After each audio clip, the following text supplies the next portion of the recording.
Maaf ya, saya tadi agak terlambat, jadi ada keperluan keluarga dulu yang harus dibereskan. Insya Allah kita mulai aja ya, kita segera mulai.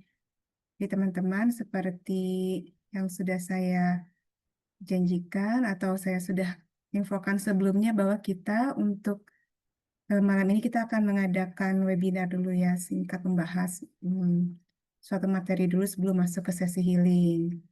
Nah, nanti untuk kedepannya, bulan-bulan ke depan mungkin kita akan riset untuk khusus materinya aja yang kita riset, tapi sesi healingnya akan tetap kita adakan 2 kali sebulan. Seperti itu ya, supaya teman-teman semakin ke recharge lagi, makin semangat. Nanti kalau kita mengadain materi lagi, webinar, atau mengadakan misalnya memanggil dari luar ya, kita mengadakan eh, dari ahli mungkin psikolog atau ahli yang lain kita rasa eh, semangat gitu ya ngikutinnya seperti itu ya teman-teman ya. Oke, karena sudah jam segini kita langsung mulai aja ke materi ya. Oke, saya akan share dulu untuk materi kita malam ini. Oh ya teman-teman boleh di-share di chat ya untuk yang pertama kali datang. Boleh, yang pertama kali ikutan boleh. Apakah ada yang pertama kali ikut?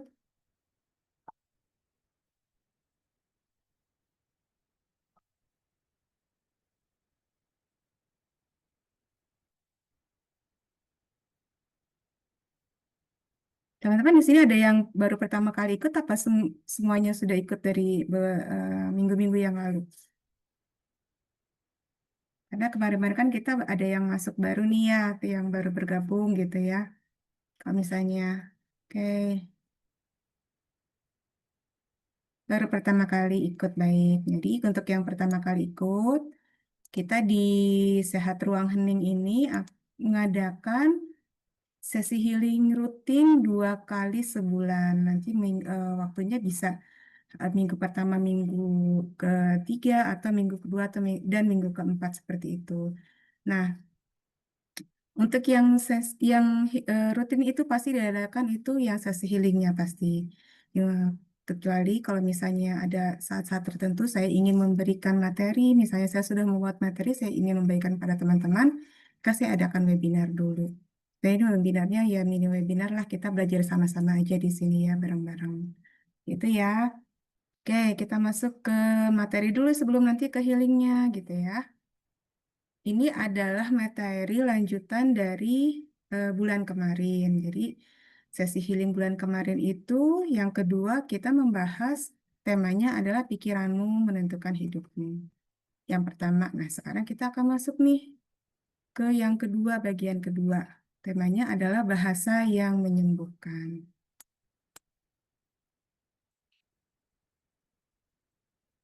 Di di sesi healing bulan lalu, yang pikiranmu menentukan hidupnya pertama itu saya sudah membahas ini ya, diagram ini. Nanti teman-teman kalau misalnya mau tahu ini apa sih artinya secara mendetil itu nanti ada di rekaman video YouTube yang sudah saya buat ya, yang mengenai webinar yang bulan lalu. Nanti boleh nanti ditonton lagi. Sekarang saya akan membahas ulang secara singkat aja ya. Jadi yang namanya kejadian dalam hidup kita, dalam hidup manusia, dalam hidup seseorang itu adalah sifatnya netral. Apapun itu bentuk kejadiannya, mau yang kita nilai positif ataupun kita nilai negatif, sebenarnya sifatnya netral. Di dalam dalam diri kita ada proses internal, yaitu di dalam otak kita, dalam tubuh kita juga ya, itu terjadi itu proses antara muncul pikiran, kemudian emosi, perasaan seperti itu ya. Itu terjadinya dalam diri kita semuanya kok. Kalau pikiran itu muncul dari otak kita, kemudian mempengaruhi emosi kita, perasaan kita, dalam hati kita ya, nyaman nggak nyamannya. Kemudian rasa nyaman dan tidak nyaman itu akan mendorong kita melakukan tindakan tertentu. Nah, apabila tindakan ini diulang-ulang terus, maka itu akan menjadi keyakinan dalam diri kita, menjadi belief dalam diri kita. Ini semua prosesnya internal. Tapi kalau ini dilakukan terus-menerus, maka akan menjadi sesuatu yang sifatnya eksternal, terlihat dari di luar dari diri kita. apa identitas kita gitu ya. Kemudian akan membentuk realitas dalam hidup kita. Misalnya apa contoh keyakinan, misalnya kalau aku ini orangnya pemarah seperti itu ya teman-teman ya. Atau aku ini orang yang apa? Misalnya aku ini nggak bisa kalau nggak minum obat sakit kepala seperti itu ya. Itu akan membentuk identitas kita teman-teman tanpa kita sadari. Karena itu diulang-ulang terus ya. Jadi kemana-mana kita akan menampilkan identitas orang yang pemarah. Kemana-mana kita akan menampilkan identitas orang yang penakut seperti itu. Orang yang mudah sedih seperti itu ya. Atau yang nggak bisa kalau nggak minum obat sakit kepala. Itu ada seperti itu ya kasusnya. Nah, nanti setelah diulang-ulang terus identitas itu menjadi melekat dalam diri kita, itu akan membentuk realitas. Jadi misalnya gimana nih? Kalau identitas kita adalah orang yang pemarah, seperti itu ya, maka realitasnya kita akan punya teman-teman yang akrab nggak? Sepertinya enggak ya, gitu ya.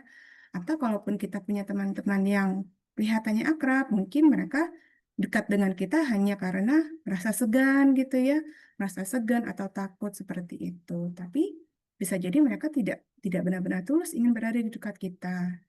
Atau kalau misalnya kita punya identitas apa, saya orang yang penakut seperti itu ya. Saya orang yang ragu-ragu untuk mengambil keputusan, ya, seperti itu identitas kita. Realitasnya bagaimana? Oh, berarti kalau setiap kali ada kesempatan untuk mengambil kesempatan dalam hidup kita, maka kita ragu-ragu. Kita nggak berani mengambil kesempatan itu. Akibatnya apa? Kesempatan itu akan semakin menjauh dari diri kita. Seperti itu. Ya. Karena sangat penting proses dalam internal ini penting sekali, maka sekarang saya akan lanjutkan nih dalam bahasan yang kedua, yaitu adalah bahasa yang menyembuhkan seperti itu. Nah, apa sih di sini kenapa kok bahasa? Oh, ternyata ada nih alasannya. Nah, masuk ya ke materi ya. Jadi teman-teman, bahasa itu tidak hanya mempengaruhi pola pikir saja gitu, tapi juga langsung memiliki dampak di fisiologis atau fungsi-fungsi tubuh kita, gitu ya. Kenapa kok bisa seperti itu? Contoh ya, bila bahasa, kata, atau kalimat itu memiliki makna atau memiliki memori negatif, kita punya kenangan negatif terhadap kalimat itu atau satu kata, maka itu otomatis akan mengaktifkan otak limbik kita dalam diri kita itu ya, ada yang amigdala gitu ya, sistem kendali stresnya dalam otak kita. Dan itu akan otomatis memicu sistem saraf simpatis namanya. Otot kita langsung menegang, tekanan darah meningkat, nafasnya pendek cepat. Apa ya contohnya? Misalnya kalau misalnya kita mendengar kata-kata, apa ya?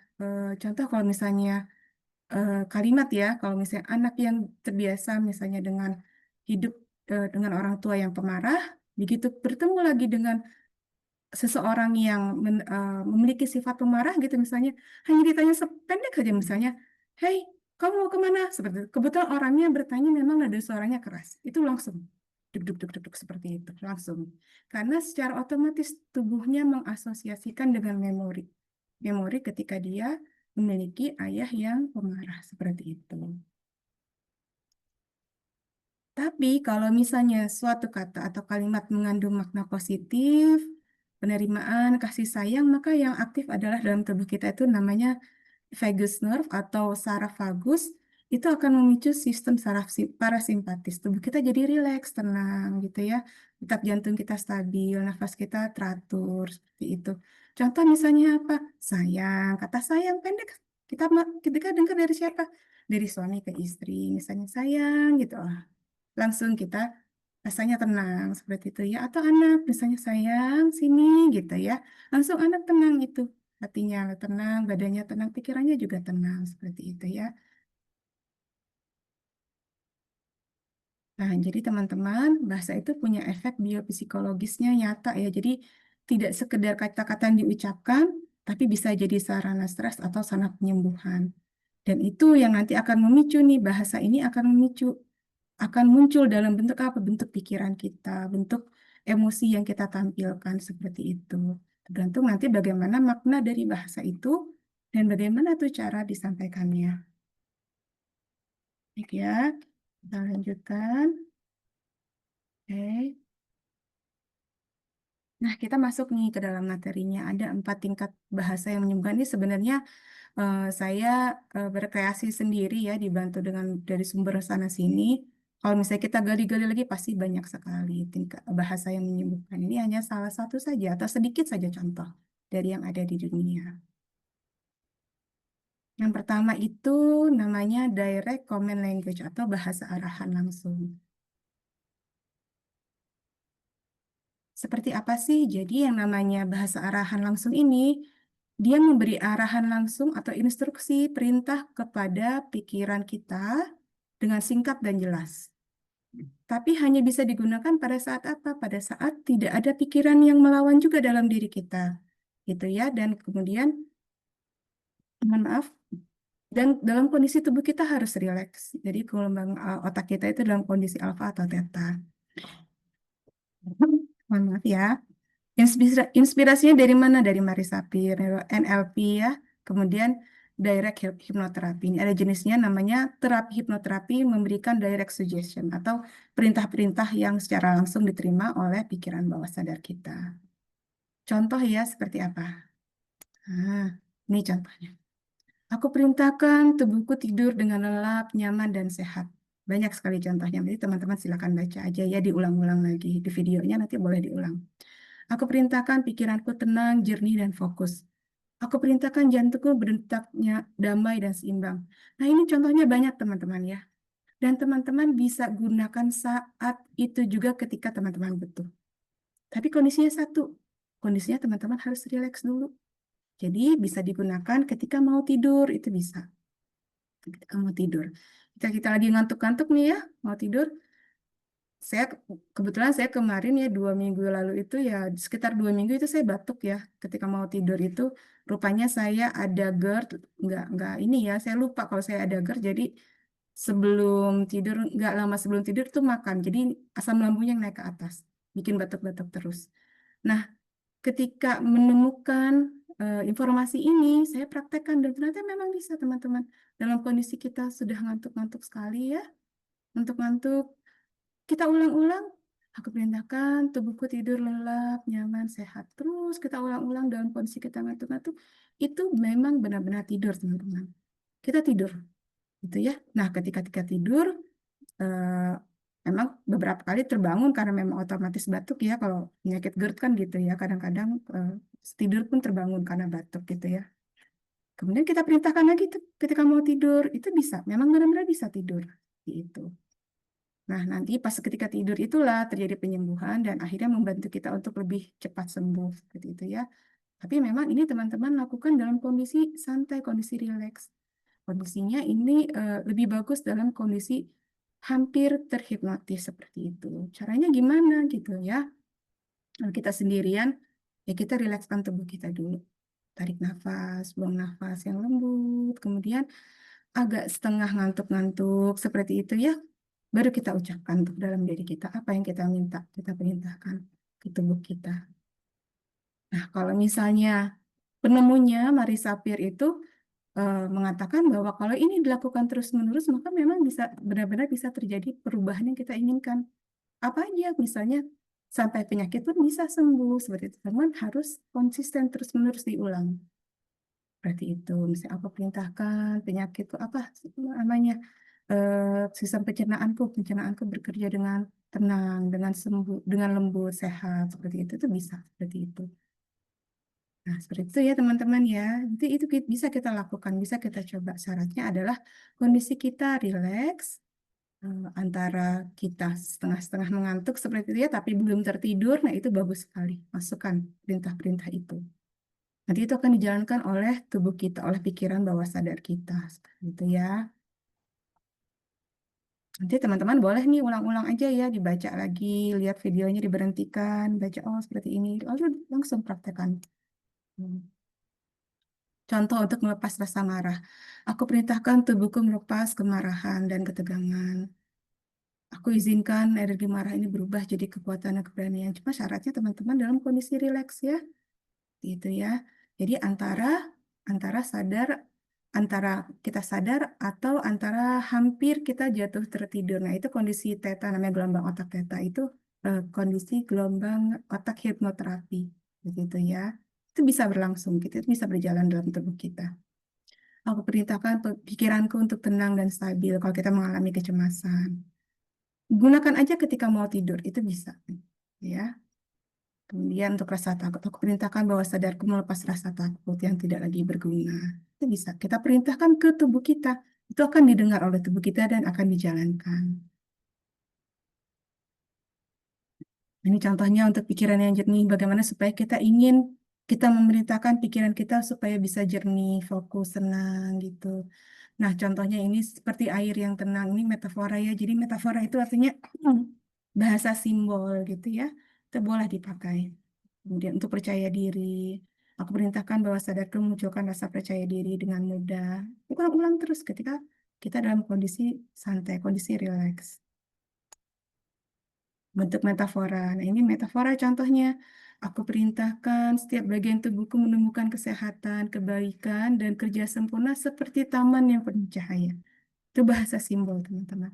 Dan teman-teman harus tahu bahwa yang namanya diri kita, tubuh kita itu senang sekali bahasa simbol. Jadi tidak ada otak kita itu kalau melihat bahasa-bahasa simbol seperti itu, biasanya langsung diterima dengan otomatis, secara otomatis. Itu ya bahasa-bahasa simbol, perumpamaan. Jadi kalau bahasa simbol perumpamaan itu tidak menimbulkan tubuh kita ketegangan, jadi langsung diterima oleh tubuh kita. Teman-teman misalnya sambil relaksasi, tarik nafas, buang nafas, ketika udah rileks, sekali tubuhnya, aku izinkan diriku menjadi pohon, kuat di akar, lembut di dahan. Kemudian ini lentur menghadapi angin. Langsung kan ya kita terbayang ya, oh, pohon itu memang seperti itu ya, apa yang namanya pohon, akarnya kuat, kemudian dahannya lembut, lentur menghadapi angin. Artinya apa tuh? Kita menghadapi tantangan dalam hidup itu kita lentur, kita fleksibel gitu ya, kita bisa menghadapi tantangan A, tantangan B kita bisa hadapi seperti itu dengan baik. Kemudian akarnya kuat, pendirian kita kuat, pendapat kita kuat gitu ya. Nah, seperti itulah. Kita bicara ke diri kita seperti itu boleh. Seperti itu ya. Dan itu akan diterima oleh tubuh kita dengan sangat mudah sekali. Kuperintahkan pikiranku seperti danau yang bening, setiap riaknya kembali pada kejernihan. Nah, itu seperti itu ya, teman-teman ya. Yang kedua, kita masuk ke reframing language. Nah, yang tadi itu namanya direct, jadi kita memerintahkan secara langsung dalam kondisi rileks. Yang ini yang kedua adalah reframing, jadi bentuk bahasa pemaknaan baru. Tingkat kedua ini kita tidak dibutuhkan untuk rileks, teman-teman. Jadi kita dalam kondisi biasa-biasa aja boleh ucapkan tanpa harus kita tarik nafas, buang nafas dulu, atau kita agak ngatuk-ngatuk dulu, itu nggak usah. Gitu ya. Yang pertama itu apa? Self-distancing language, jadi bahasa jarak diri. Kita memberi jarak dengan emosi kita. Menggunakan apa? Kata ganti orang kedua, yaitu kamu, atau nama diri kita sendiri, sebut aja. Nah, ini digunakan pada saat pikiran aktif. Tapi harus ada nih syaratnya, resiko penolakannya itu tidak ada ya. Masih ada, maaf. Masih ada resiko penolakan pada diri sendiri. Contoh misalnya ya. Contoh. Nah, kita sebenarnya merasa cemas saat itu. Benar ya, kita sedang merasa cemas. Gimana nih supaya kita cemasnya nggak terus-terusan? Kenapa sih kita harus segera mengkat atau menghentikan rasa cemas itu? Karena begini ya teman-teman ya, seperti yang tadi saya bahas di Bali paling depan sekali ya, paling awal sekali. Kalau kita biarkan emosi itu berlangsung terus-menerus, diulang terus-menerus, maka dia akan menjadi identitas kita. Kalau kita biarkan rasa cemas itu terus menguasai kita, dia akan menjadi identitas kita. Kita akan menjadi orang yang pencemas. Seperti itu. Kalau sudah kita pencemas, nanti kita mau melakukan segala sesuatu ragu-ragu. Seperti itu ya. Nah, ketika muncul rasa cemas itu, kita bisa cut sebentar. Sedikit-sedikit kita bisa cut. Kita bisa kendalikan regulasi emosi kita. Kalau kondisinya, faktanya kita memang cemas nih. Kecemasannya belum berlalu ya. Kita bisa gunakan kata ini, kalimat ini, kalimat self-distancing language ini. Jadi kita memberikan jarak dengan emosi kita. Sebut aja ke diri kita kamu. Oh, saat ini kamu sedang cemas ya. Itu wajar gitu ya. Kamu bisa memilih untuk tenang, damai, nyaman. Seperti itu. Kemudian kamu sedang belajar untuk hadir di tengah-tengah masalah yang berat. Nah, ini sebut namanya. Misal contoh nama anak saya ya. Misalnya namanya Aini gitu. Aini, saat ini kamu sedang berlatih untuk tenang, walaupun hatimu bergetar dengan rasa cemas. Sebut nama teman-teman. Saya ada yang namanya Desi. Desi, kamu sekarang cemas ya? Iya, aku ngerti, aku wajar. Aku paham. Wajar kok kamu cemas, tapi kamu boleh kok tetap merasa tenang dalam kecemasan ini. Nah, ketika kita ucapkan itu ya teman-teman, otomatis emosi itu menjauh dari diri kita. Itu otomatis. Dan ketika emosi itu menjauh dari diri kita, maka kita akan merasa berkurang tuh kecemasannya di diri kita. Gitu ya, emosi-emosi yang tidak kita inginkan itu menjauh dari diri kita seperti itu. Nah, kalau bentuk metaforanya bagaimana? Ya, kita bisa seperti ini ya, bahasa simbolis. Kamu seperti angin yang tertutup awan sekarang, tapi awan itu tidak akan menutupi langit selamanya. Kita bicara yang indah-indah, yang puisi ya, puisi gitu ya, ke diri kita sendiri. Seperti itu.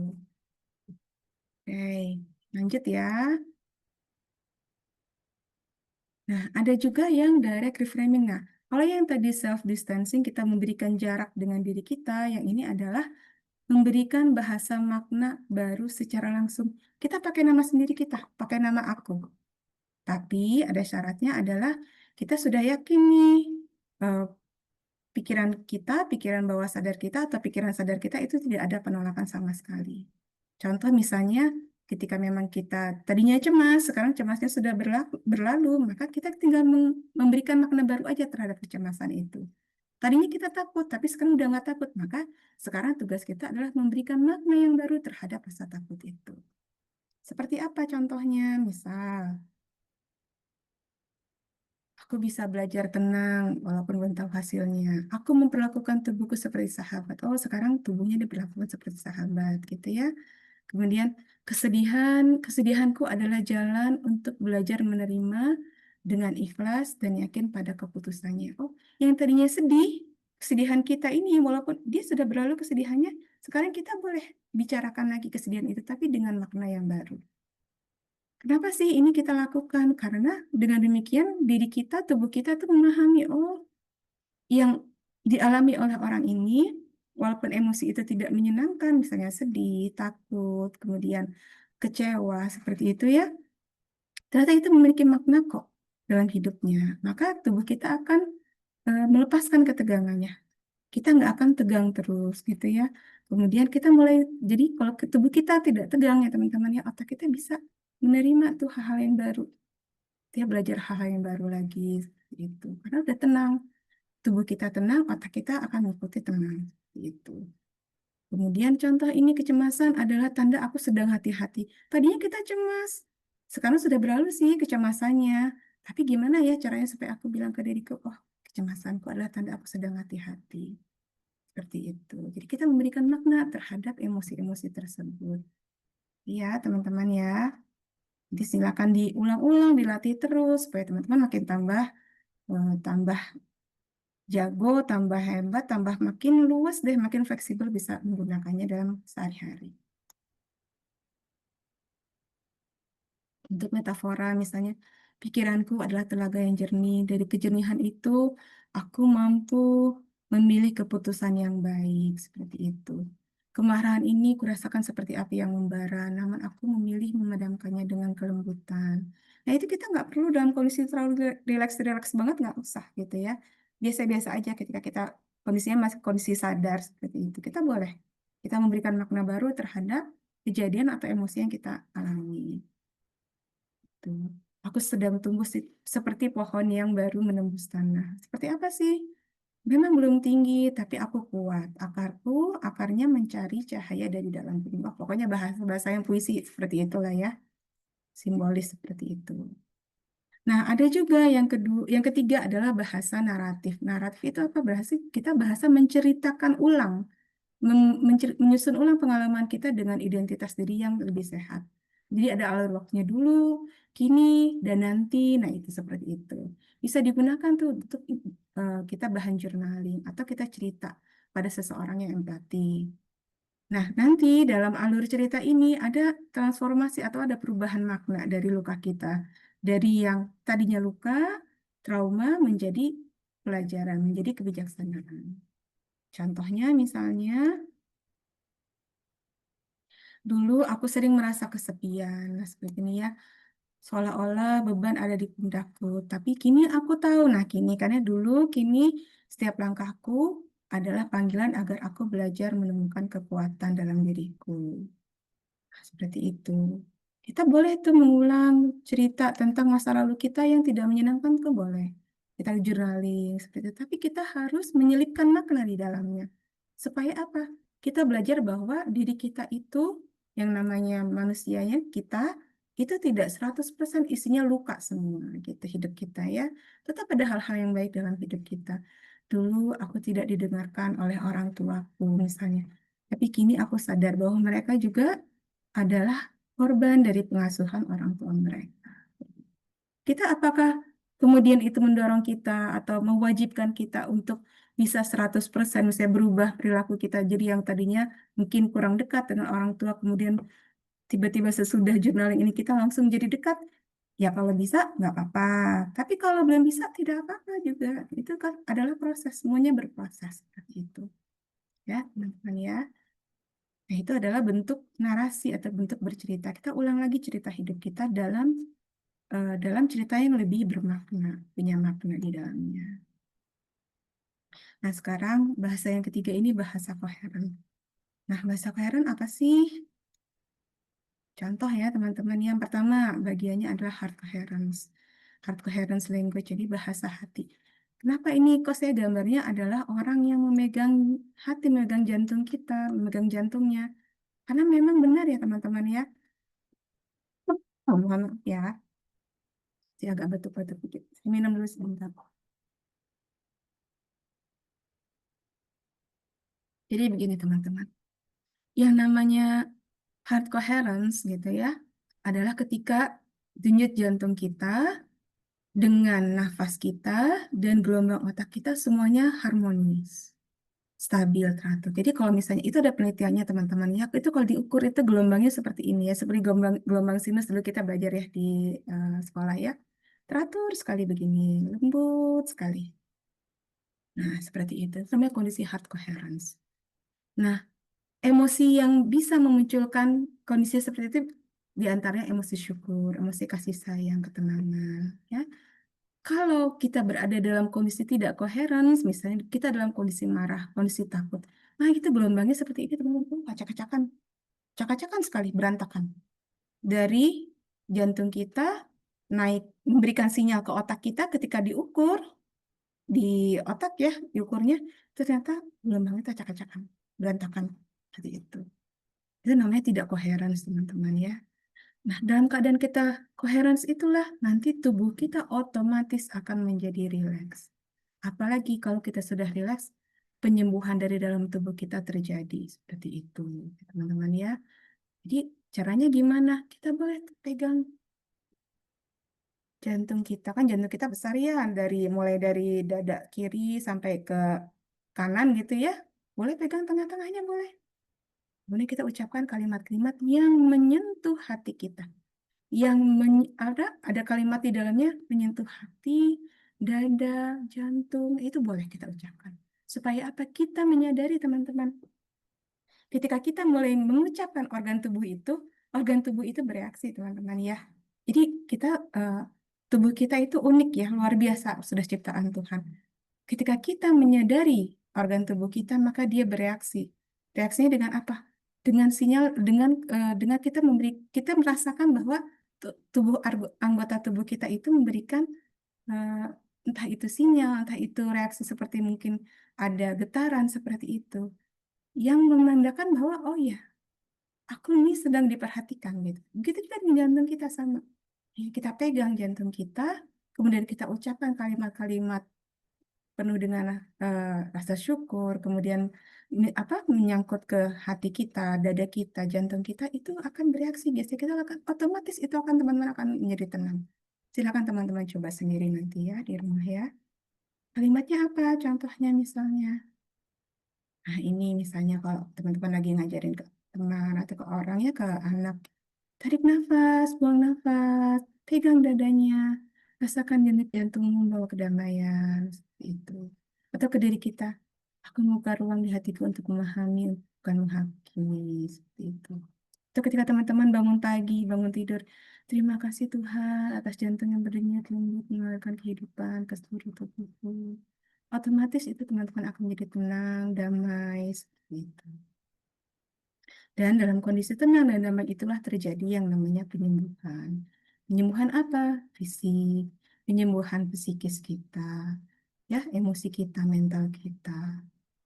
Kalau misalnya secara metafora juga boleh.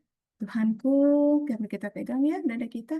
Tuhanku, bukakan ruang di dadaku untuk cinta yang luas dan murni. Jadikan setiap nafasku jalan pulang pada kasihmu, agar aku mencintai tanpa takut kehilangan. Mungkin ini untuk doa orang-orang yang sedang belajar mencintai orang lain, cuman masih ada rasa cemas, cemas takut ditinggalkan, seperti itu. Kita bisa seperti ini ya, kita ucapkan kata-kata ini. Nah, kalau yang ini namanya pure awareness yang dalam nanti bimbingan nanti saya meditasi singkat ini adalah pure awareness. Bahasa tanpa kata yang ini bahasa benar-benar hening, teman-teman ya. Kita menarik nafas, membuang nafas, kemudian kita hening sejenak. Nah, saat itulah nanti kita merasakan tubuh kita yang berbicara, tubuh kita yang berkata-kata. Tapi tanpa kata-kata verbal. Bentuknya apa tuh kata-katanya? Dalam bentuk apa? Getaran-getaran di otot kita. Kemudian apa lagi? Mungkin kita ada merasakan seperti kok ada sensasi panas dan dingin di salah satu bagian tubuh kita. Kemudian kita merasakan ada seperti aliran listrik mengalir. Nah, itu memang tubuh kita berbicara ya, teman-teman. Aliran darah kita yang tadinya terhambat karena otot yang menegang. Kalau otot menegang itu aliran darahnya nggak lancar ya, teman-teman ya. Tapi begitu otot kita melunak, darahnya mengalir dengan lancar. Kadang-kadang seperti ada getaran-getaran otot kecil seperti itu. Itulah bahasa keheningan ya teman-teman ya. Bahasa tanpa kata-kata. Tapi itu adalah bahasa yang diucapkan oleh tubuh kita. Saat kita menarik nafas, buang nafas, kemudian rileks dan kita biarkan hening seperti itu ya. Dan saat ini pun juga sama, terjadi penyembuhan dari dalam diri kita. Oke, nah kita masuk ke bahasa keempat, ya, tingkat keempat. Nah, di sini adalah bahasa energi dan tradisional. Ini, ini apa? Inspirasinya saya masukkan semuanya masuk ke sini ya, supaya jadi masukan teman-teman ya. Oke, yang pertama adalah doa, afirmasi spiritual. Kenapa sih kalau doa itu ternyata bisa menyembuhkan atau healing dari mananya ya? Oh, ternyata teman-teman kalau kita mengucapkan doa atau kalimat-kalimat yang bentuknya spiritual itu kita ada rasa aman muncul dalam diri kita.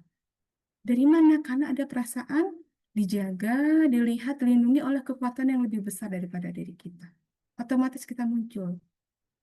Ketika kita misalnya berada di lingkungan kerja misalnya atau lingkungan sekolah gitu ya yang tidak mendukung misalnya eh, tempat lingkungan kita membuli dan segala macam kita merasa kecil sekali. Ketika kita berdoa kita merasakan otomatis oh enggak kok aku enggak kecil. Walaupun aku seorang diri aku dijaga oleh kekuatan yang besar. Seperti itu ya. Nah, kalau itu kita pasang-pasang tuh doa-doa itu kita jadikan ditulis atau di print, kemudian kita tempel di mana-mana, kita baca setiap saat, itu akan menjadikan jangkar spiritual kita. Jadi setiap kali kita baca, oh ya, teringat lagi hati kita tenang lagi seperti itu. Dulu saya waktu kuliah, hobinya seperti itu. Jadi kertas saya ambil kan waktu itu belum ada ini ya, belum ada printing seperti itu, belum belum apa, belum umum ya. Jadi tulis aja pakai tangan ayat-ayat yang bagus-bagus gitu dari Al-Quran atau hadis-hadis hadis qudsi ya, saya suka gitu ya. Saya ambil tuh beberapa, tuh saya tulis, tempel di mana-mana, di tembok, tempel-tempel di dalam kamar kos saya. Setiap kali lagi gelisah, lagi sedih, mungkin merasa eh, hati nggak tenang, baca, oh langsung merasa tenang lagi. Oh iya, yakin gitu, ya. Yakin bahwa saya tidak sendiri, aku tidak sendiri, aku ada yang melindungi, aku ada yang menuntun. Itu. Nah, contoh ini salah satu ayat yang saya suka dari Al-Quran ya. Wahai hambaku yang melampaui batas terhadap diri mereka sendiri, jangan berputus asa dari rahmat Allah. Sesungguhnya Allah mengampuni dosa-dosa. Otomatis ya, siapa sih yang nggak punya dosa dalam hidupnya gitu kan ya? Semua kita pasti punya dosa. Tapi kalau kita sudah menyadari dosa itu, rasanya yang kita rasakan apa sih? Otomatis sedih ya. Pertama kita tuh sedih, putus asa. Kemudian pesimis, apa aku orang yang seperti ini, apa aku diampuni dosa-dosanya, seperti itu ya. Apa aku masih punya kesempatan untuk menjadi orang yang baik. Ketika kita baca lagi ayat ini, kita tempel misalnya suatu tempat gitu ya, kita baca, oh enggak kok, kata Allah seperti ini kok gitu ya. Dan saya yakin teman-teman yang lain yang dari non-muslim, dari agama lain juga sama, punya ayat-ayat yang bagus dari kitab sucinya. Ambil, tempelkan, taruh di mana-mana, kita baca, kita ulang-ulang. Itu akan menjadi jangkar emosional kita. Ada juga ini yang namanya Serenity Prayer, ini sering dipakai untuk pelajaran-pelajaran filsafat ya. Ini asalnya dari mana masih diperdebatkan, tapi banyak dipakai di ajaran filsafat. Ya Tuhanku, berikan aku ketenangan menerima hal-hal yang tidak bisa kuubah. Jadi terhadap hal-hal yang tidak bisa kuubah, aku tenang. Keberanian untuk mengubah hal-hal yang bisa kuubah. Dan kebijaksanaan untuk bisa membedakan keduanya. Luar biasa ya teman-teman ya. Kebijaksanaan itu yang kita butuhkan. Kita nanti minta petunjuk kepada Tuhan. Yang ini hal yang bisa aku ubah, yang ini yang tidak bisa aku ubah. Berarti kita hanya fokus kemana? Hal yang bisa kita ubah aja. Yang tidak bisa kita ubah, ya udah kita tinggalkan, kita ikhlaskan, kita let go seperti itu. Nah, kalau kondisinya sudah seperti itu ya, teman-teman, sistem saraf kita itu berhenti melawan keadaan. Harus mengontrol, mengontrol harus kondisinya begini, harus berubah seperti ini. Enggak. Kita mulai ikhlas, kita mulai pasrah. Seperti itu. Dan biasanya kepasrahan itu akan sangat cepat membawa kita pada kesembuhan. Nah, bentuk metafor yang lain dari Al-Quran ini contoh misalnya Allah adalah cahaya langit dan bumi. Perumpamaan cahayanya seperti ini ya, di dalamnya ada pelita. Pelita itu seperti di dalam kaca, seperti bintang yang berkilauan. Kalau teman-teman baca, kalau saya ya, terus terang ya, saya baca ini, ayat ini, itu otomatis, apa ya, perasaan yang muncul hanyalah satu, rasa haru seperti itu. Rasa haru, kemudian rasa takjub seperti itu ya. Saya yakin teman-teman di agama lain juga ada tuh ayat-ayat yang bentuknya metafora seperti ini.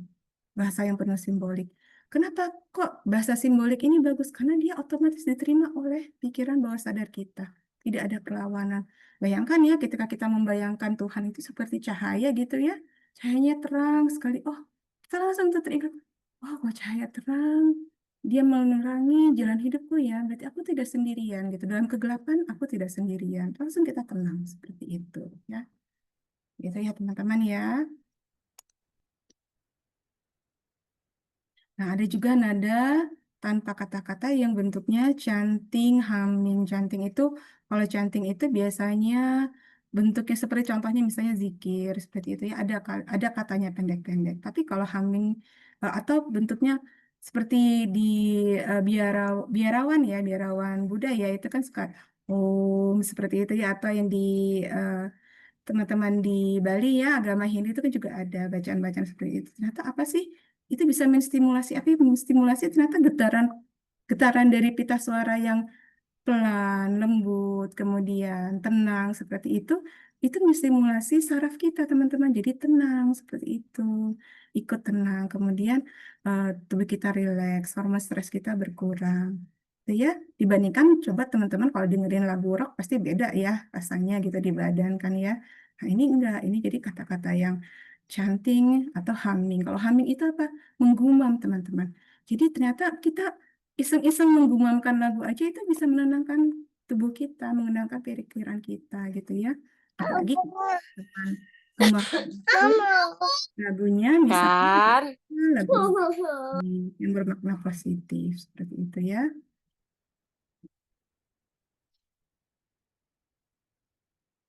Tembang dan kidung. Nah, ini umumnya ada di daerah Jawa, Bali ya, tapi mungkin di daerah lain juga ada ya pasti ya.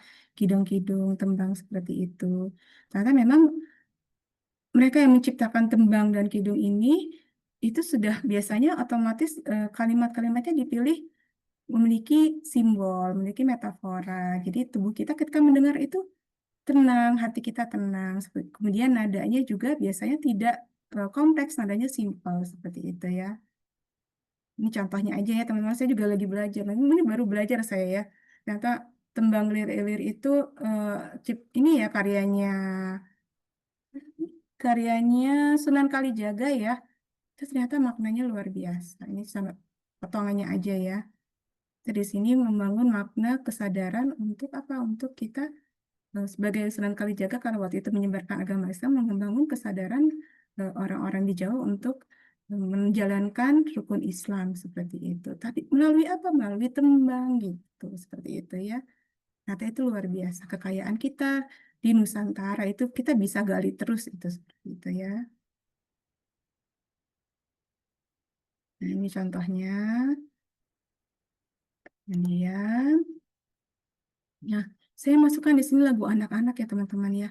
Ya mungkin teman-teman mungkin surprise atau mungkin belum pernah dengar sebelumnya gitu ya. Tapi saya punya feeling dan feeling itu saya cari-cari gali-gali sendiri ternyata memang ada bahwa lagu anak itu teman-teman itu bisa membantu kita untuk healing juga. Dalam bentuk seperti apa? Hmm. Ya gini, teman-teman yang namanya lagu anak itu biasanya diciptakan nada-nadanya nada dari nada mayor ya. Do, re, mi, fa, sol, la, si, do, seperti itu. Do, re, mi, fa, sol, la, si, do, seperti itu kan ya. Jadi nada-nadanya simpel seperti itu. Jarang sekali menggunakan nada-nada minor yang kompleks gitu ya.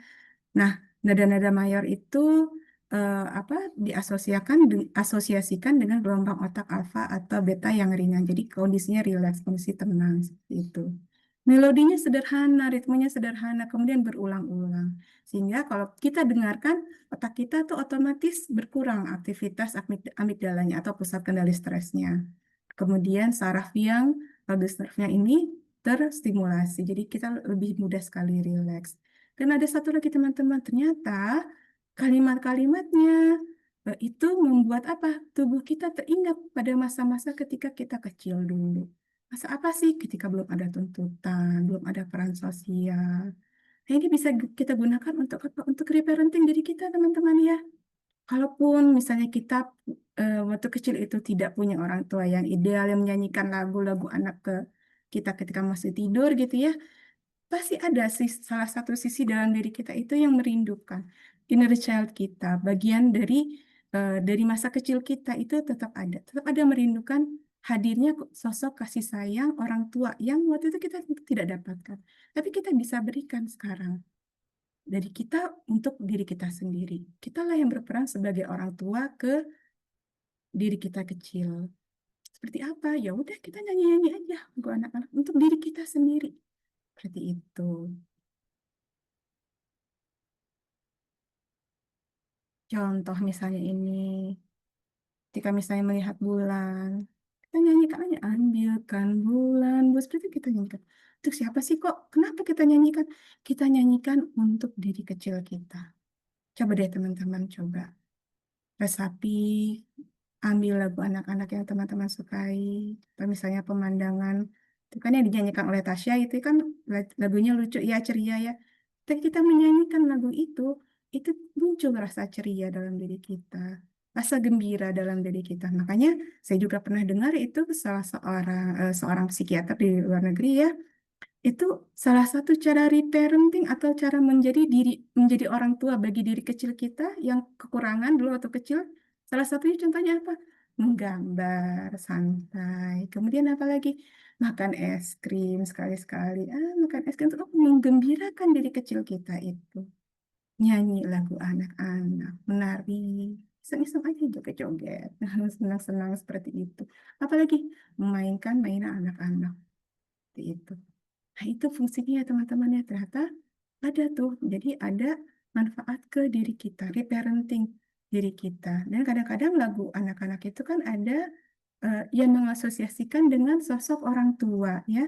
Orang tua ke anak yang dekat. Nah, itu yang kita tidak dapatkan dulu waktu kecil kita bisa berikan ke diri kita sendiri.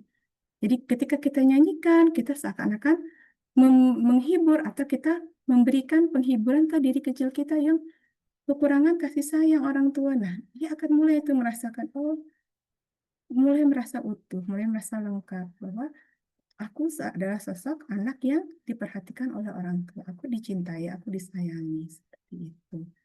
Mulai dari sana ya, jadi penyembuhan itu kita bisa lakukan dari sini. Nah, ini tips-tipsnya lagi ya, teman-teman ya. Hindari label yang mengikat diri. Jadi yang namanya kalimat-kalimat, misalnya aku cemas, aku depresi, aku trauma, aku gagal, misalnya aku pemarah, aku punya sifat pemarah, itu kita ganti ke semuanya itu. Contoh aku cemas, kita ganti dengan aku sedang merasakan kecemasan. Jadi bukan saya si cemas, tapi saya ini sedang merasakan suatu objeknya apa? Kecemasan, seperti itu. Saya sedang merasakan marah, seperti itu. Saya sedang belajar untuk tenang. Nah, itu bisa ya, gitu ya. Kemudian apalagi gunakan bahasa yang mengandung pilihan dan arah.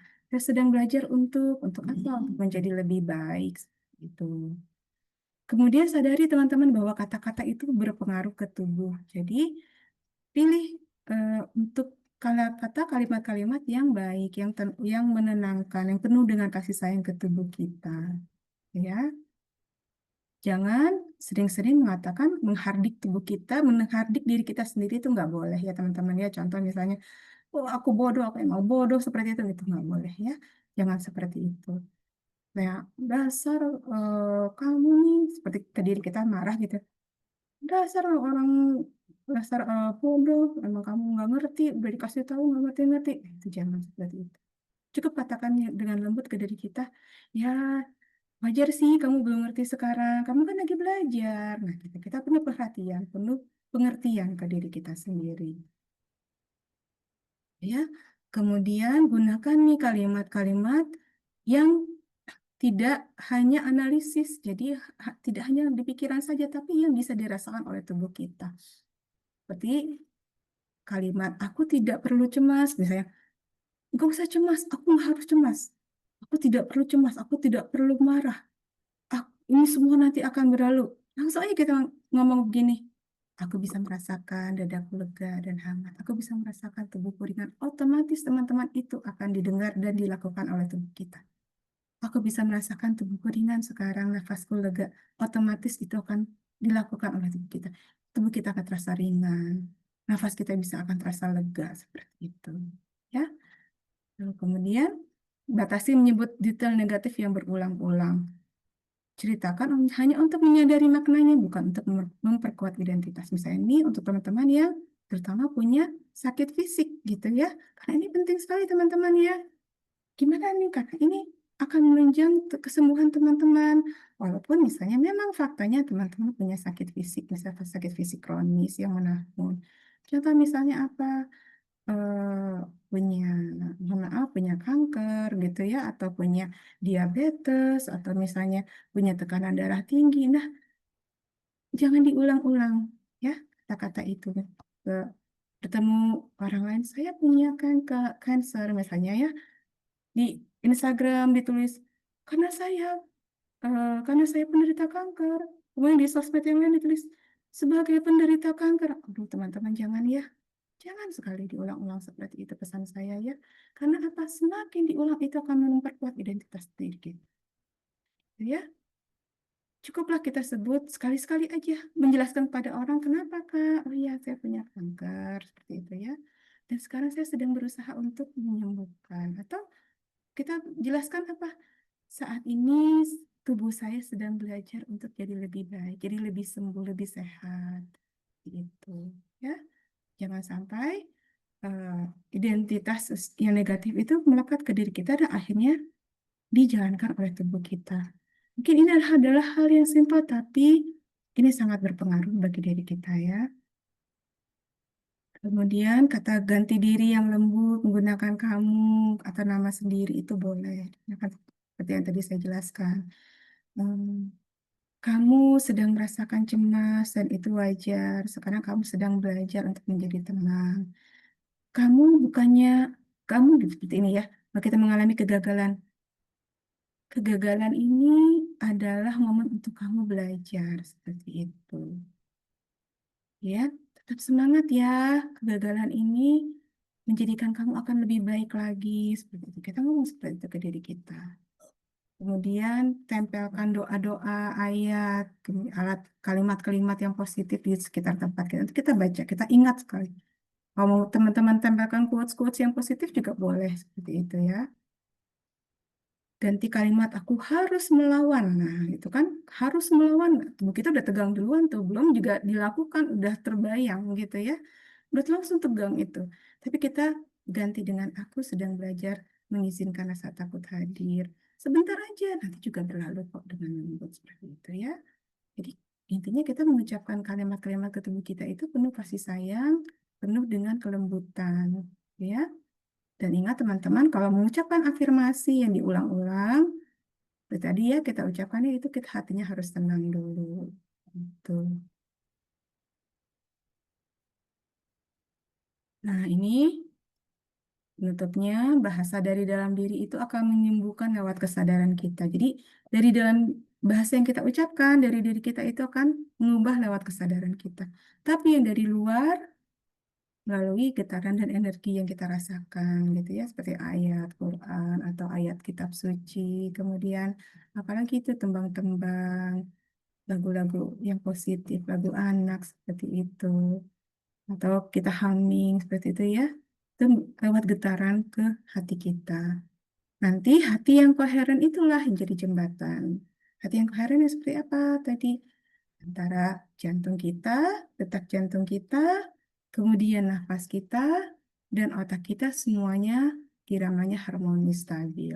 Di nafas kita tidak terburu-buru. Karena mustahil ya teman-teman ya, jantung kita berdetak dengan lembut, kalau nafas kita terburu-buru itu susah sekali. Kalau jantung kita berdetak lembut, pasti nafas kita lembut, seperti itu. Itu ya teman-teman ya. Dan kita untuk komunitas kita Sehat Ruang Hening. Nah, nanti untuk kegiatan-kegiatannya nanti akan saya jabarkan di grup aja. Tapi yang pasti kita akan mengadakan healing, sesi healing itu 2 kali sebulan. Ini referensinya banyak. Kalau teman-teman nanti penasaran, pengen tahu ya, pengen baca-baca. Kemudian apa sih yang diomongin sama saya, nama Fani itu benar apa enggak sih gitu ya. Masa sih nggak percaya gitu. Boleh teman-teman cek sendiri ya. Ternyata banyak kajiannya seperti itu.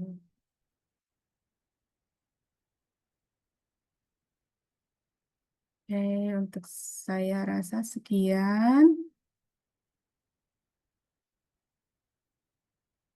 Nah, untuk materinya, wah udah jam segini ya ternyata ya. Mohon maaf ya kalau agak kelamaan. Ya untuk teman-teman, materinya dari saya sekian. Semoga bisa menginspirasi teman-teman semua. Jadi masukan, jadi bekal ilmu yang bermanfaat. Teman-teman bisa praktekkan. Mulai dari sekarang juga, kemudian bisa sebarkan ke siapapun. Ke keluarga, ke teman-teman yang lain, ke orang tua itu boleh ya. Silakan disebarkan ilmunya. Nah, sekarang kita akan memasuki ke sesi healing. Bertanya kalau teman-teman ada yang mau tanya jawab nanti sesudah sesi healing ya. Jadi sesi healing ini saya akan membimbing teman-teman untuk meditasi singkat. Singkat sekali mungkin sekitar 2 sampai 3 menit ya. 2 sampai 3 menit aja. Nah, kita akan merasakan video bisa ditonton ulang. Nanti saya upload ke YouTube ya. Nanti saya berikan linknya di grup ya. Nah, teman-teman akan saya bawa untuk merasakan yang namanya pure awareness atau keheningan tanpa kata-kata. Keheningan itu nanti teman-teman yang bicara adalah tubuh teman-teman sendiri, akan dirasakan sendiri. Bentuknya apa sih? Kadang-kadang ada getaran di otot, kadang-kadang emosi yang muncul, seperti misalnya entah itu rasa sedih, rasa haru, atau tiba-tiba rasa marah yang muncul. Dan itu nggak apa-apa, semuanya biarkan aja muncul, karena itu artinya tubuh kita sudah siap untuk melepaskan emosi-emosi itu sudah tidak disimpan lagi, tidak perlu disimpan lagi di tubuh kita. Karena kalau kita simpan terus emosi-emosi itu akan membuat tubuh kita selalu dalam kondisi tegang dan kita beresiko nanti macam-macam kena penyakit macam-macam ya, entah itu fisik, entah itu psikis.